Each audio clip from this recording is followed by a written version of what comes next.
Alors, ça sera, je répète juste la relation, 2 de delta L égale à P plus gamma A X divisé par AE 2dx. Nous avons cette relation-là. Alors, pour déterminer maintenant delta L, ceci sera, dès que j'élimine l'élément différentiel ici, automatiquement, il me faut intégrer des 0 à L. Parce que notre barre commence des 0 à la longueur L. Donc, nous allons intégrer ceci, P plus gamma A, X divisé par AE, ddx. Alors, avec l'utilisation de nos intégrales, vous allez voir que je peux l'écrire aussi comme ça. Je peux séparer les intégrales avec l'addition qui est là. P sur AE ddx plus intégrale de 0 à L gamma A X sur AE ddx. Les A peuvent tomber aussi. Alors, dans le développement de l'intégrale, nous aurons delta L égale P sur AE multiplié par X et 0 à L plus, ici j'aurai gamma X carré sur 2E, bien sûr, des 0 à L. L'intégrale de X, c'est X carré sur 2. Et je prends ceci, je remets là-bas.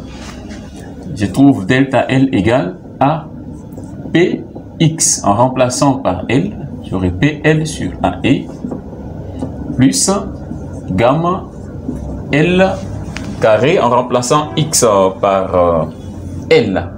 Donc nous avons L carré, vous avez L carré divisé par 2E. Pour chercher maintenant les dénominateurs communs, delta L sera égal, dénominateur commun, je vois, j'ai les A qui me manquent. Donc A va partir là, donc j'ajoute A. Donc j'aurai P, L plus gamma A, L carré sur... Il y a aussi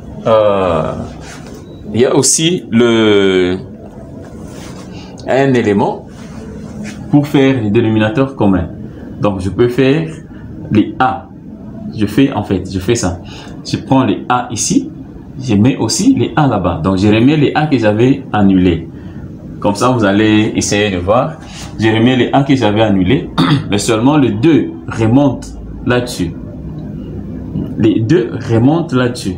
Donc vous allez voir ça comme ça. Donc divisé par A et. Au lieu de multiplier les 2 là-bas, les 2 remontent là et divisent ceci. Je trouve quelque chose comme ça. Alors, je peux dégager cette formule, delta L égale à PL sur EA. Donc, parce que vous pouvez, comme vous pouvez voir ça, PL sur AE plus 1 demi gamma AL sur AE et le L, il y a un L qui reste là, je fais multiplier par L. Donc je crois que vous comprenez très bien la manière dont nous avons développé cette formule. Cette formule veut nous dire tout simplement que là c'est l'allongement de la charge appliquée extérieurement. PL sur AE, c'est la formule habituelle que nous avons. Mais nous avons aussi un allongement qui est dû au poids propre. Parce que ça, c'est le poids propre. C'est ça, en fait, le P du poids propre. Gamma fois le volume, masse volumique fois le volume, c'est le poids propre, multiplié par L divisé par AE, mais seulement il y a un demi qui revient. Donc, ceci veut dire tout simplement que l'allongement dû au poids propre, le allongement en traction ou le raccourcissement à la compression dû au poids propre est égal à un demi fois. Donc, je ne sais pas si vous comprenez ça. Je prends un demi multiplié par l'allongement normal. Parce que là, nous avons l'allongement normal, mais l'allongement dû au poids propre est 0,5 fois l'allongement normal. Hein, si on considérait que le poids propre était la charge extérieurement appliquée. Donc, vous pouvez bien écrire cette théorie. On nous dit, on constate que l'allongement total produit par le poids propre de la barre est identique à celui produit par une charge égale à la moitié de ce poids et appliqué à l'extrémité de la barre. C'est une théorie que vous pouvez prendre. Donc, je répète, on constate que l'allongement total produit par le poids propre de la barre est identique à celui produit par une charge égale à la moitié de ses poids et appliqué à l'extrémité de la barre. Donc, je crois nous avons fini cette théorie-là et nous avons aussi deux exercices que nous pouvons faire. Je vois, il y en a 3. Voilà. Il y en a 3 avant d'aborder le 5e point qui est le calcul de pièces d'égale résistance. Hein. Pièces d'égale résistance. On peut faire 3 exercices bien avant d'arriver là. Alors, je suis là, exemple d'application. Exemple d'application.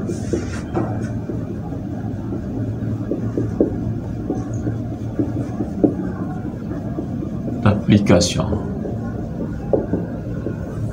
Voilà. Nous avons le numéro 2, numéro 1. Le numéro 1. Le premier exercice, vous pouvez noter, on dit déterminer l'aire de la section transversale d'une barre d'acier prismatique supportant en son extrémité inférieure une charge P égale à 300 kN. Donc regardez, vous avez une barre et vous avez ça. En son extrémité inférieure, vous avez une charge P égale à 300 kN. 300 kN, point. La barre mesure 220 mètres. Cette barre mesure 220 mètres. 220 mètres. Virgule. La contrainte d'utilisation sigma égale à 700 bars. Vous avez 7 sigma égale à 700 bars. 700 bars qui est 700 dégâts Newton par centimètre carré. Et la densité de l'acier est de 7,8. Là, c'est la densité de l'acier. La densité de l'acier, je prends gamma, 7,8. C'est la densité. Disons une masse volumique. Hein, une masse volumique de 7800 kg par mètre cube. Hein, vous avez une densité de 7,8. Calculez l'allongement total de la barre. Donc, on demande de calculer l'allongement total, delta L, de la barre égale à combien? Je crois que vous comprenez très bien l'essence de notre exercice. Je reviens un peu dans la lecture. Déterminer l'aire de la section transversale d'une barre. On demande aussi de déterminer l'aire de la section transversale d'une barre d'acier prismatique. On nous dit d'acier prismatique. D'acier, c'est-à-dire on connaît déjà les modules d'élasticité de l'acier. C'est 21 fois 10 exposant 5 dégâts Newton par centimètre carré. Déterminer l'aire de la section transversale d'une barre d'acier prismatique supportant en son extrémité inférieure une charge P égale à 300 kN. La barre mesure 220 mètres. La contrainte d'utilisation sigma égale à 700 bars et la densité de l'acier est de 7,8. Calculer l'allongement total de la barre. Donc, je peux prendre, je me dis, il y aura le P en fait, comme je vois le dégâts Newton là, je peux ramener le P en dégâts Newton. Ceci va me donner 300 kN vers dégâts Newton. J'ajoute 2 zéros et je trouve dégâts Newton. Donc je trouve 30 000. Alors je suppose aussi que les poids, connaissant déjà la masse ou la densité du matériau, je suppose que le P est la charge extérieurement appliquée, Q comme étant le poids propre de la pièce. Donc poids propre de la barre. Le poids propre de la barre. Alors comment est-ce que nous allons évoluer? Donc je calcule la contrainte, cette contrainte qui est donnée. La contrainte égale, c'est la somme de force P plus Q divisé par la section A. Vous restez sans ignorer que P, vous avez la valeur, Q, vous n'avez pas la valeur. Et puis divisé par A. A en question, vous n'avez pas la valeur. Alors, vous pouvez aller, on peut aller avec P. P, c'est 30 000 dégâts Newton, bien sûr, plus Q. Q dont vous avez besoin, vous avez Q égale à la densité multipliée par la section multipliée aussi par la longueur. Donc je crois que vous connaissez très bien la formule. Donc vous avez les Q ici correspond, je peux mettre la formule là-bas, Q correspond à la section multipliée par la densité multipliée par la longueur. Ça sera comme ça.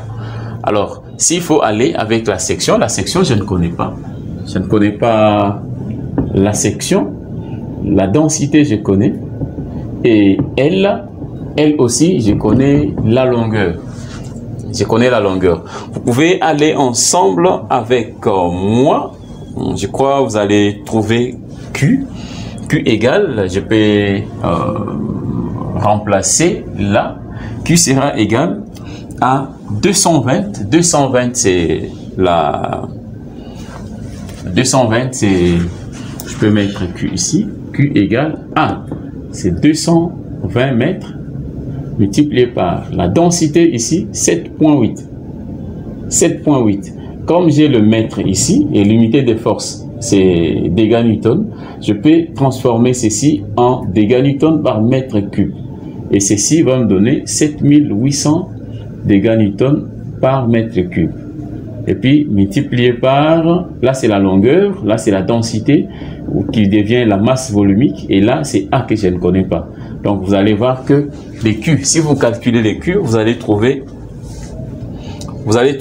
1 716 000.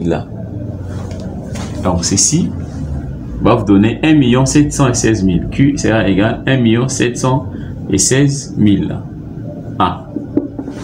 Avec A comme inconnu à l'intérieur. Donc je peux aller avec cette formule P plus Q divisé par A. Ça sera 1 716 000 A et puis divisé par A. Alors, et là je peux séparer les deux.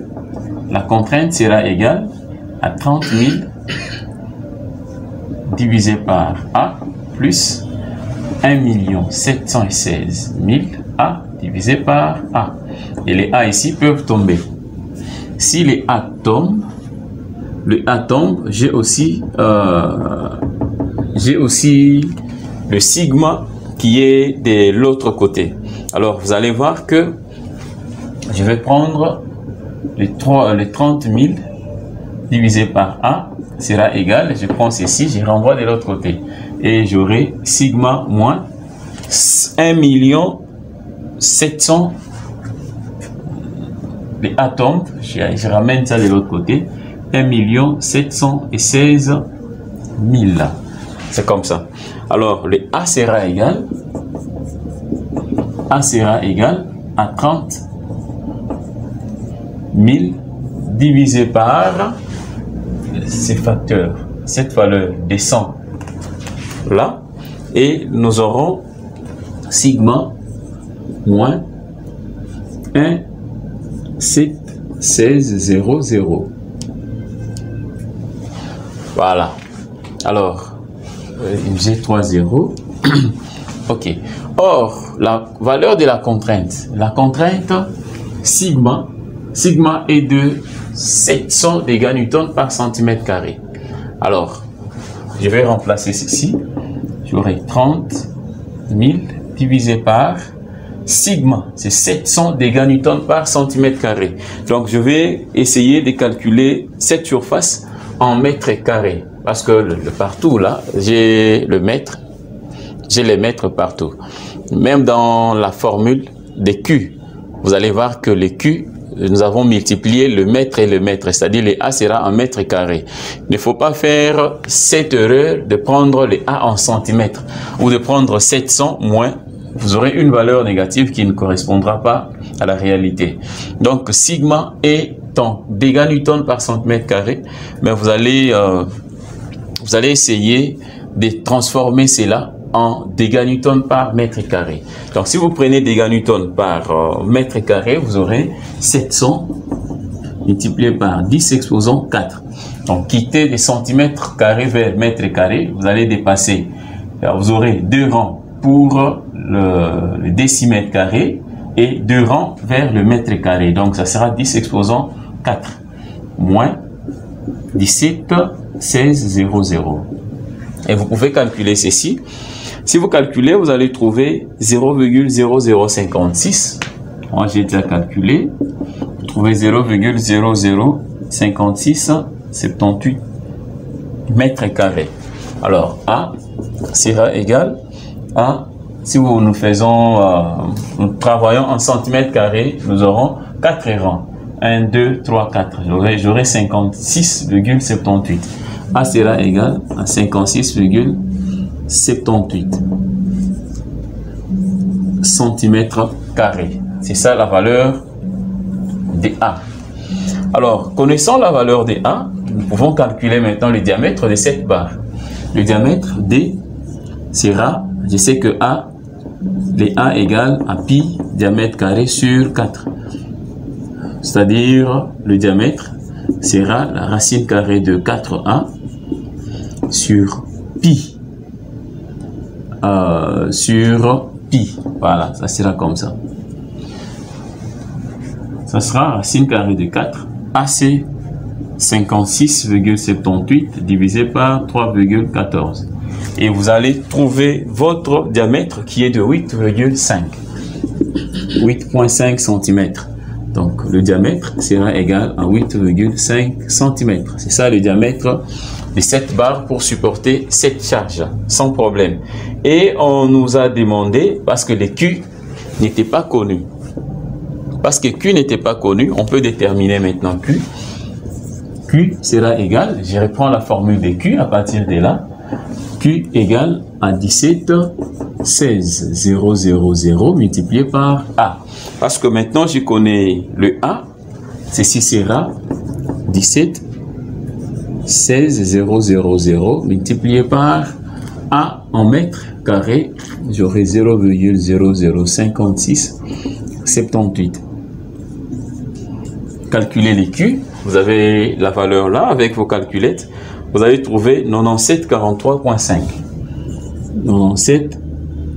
97,43,5 dégâts Newton. C'est ça la valeur du poids propre. Donc, c'est le poids propre de cette barre.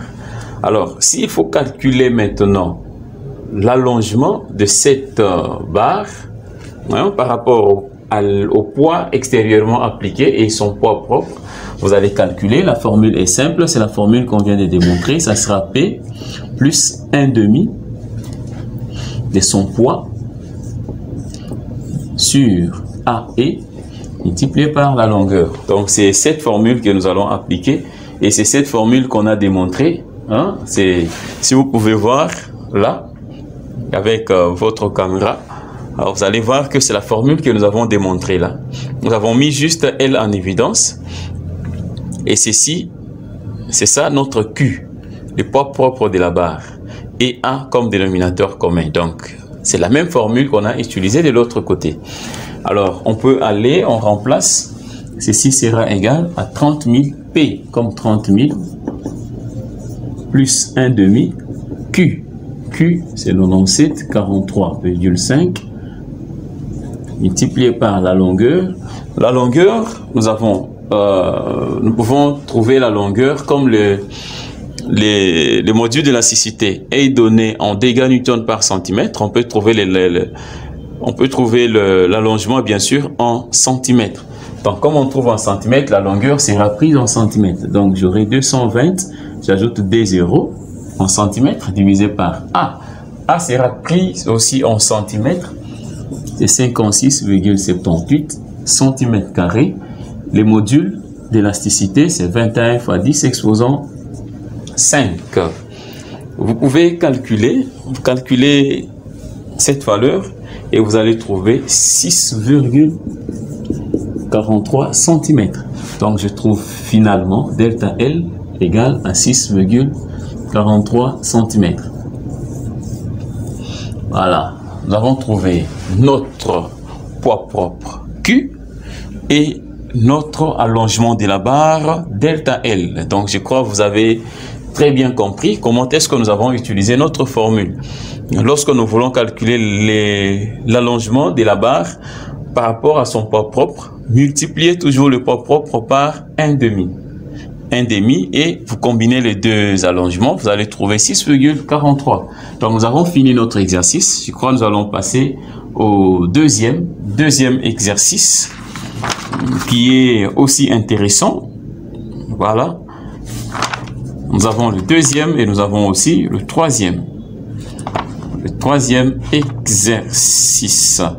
Mais seulement, le troisième exercice, on ne fera pas l'exercice. On va vous donner seulement des résultats.